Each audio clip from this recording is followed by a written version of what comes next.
बापानं र तुला दुनिया दावली, त्या आई बापानं र तुला दुनिया दावली.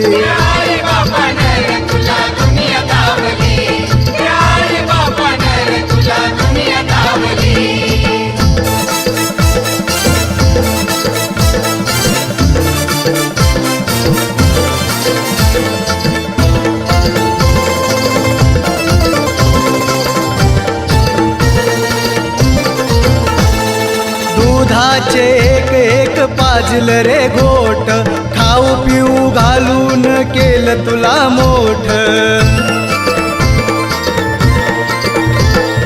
दुधाचे एक एक पाजल रे घोट, खाऊ पिऊ घालून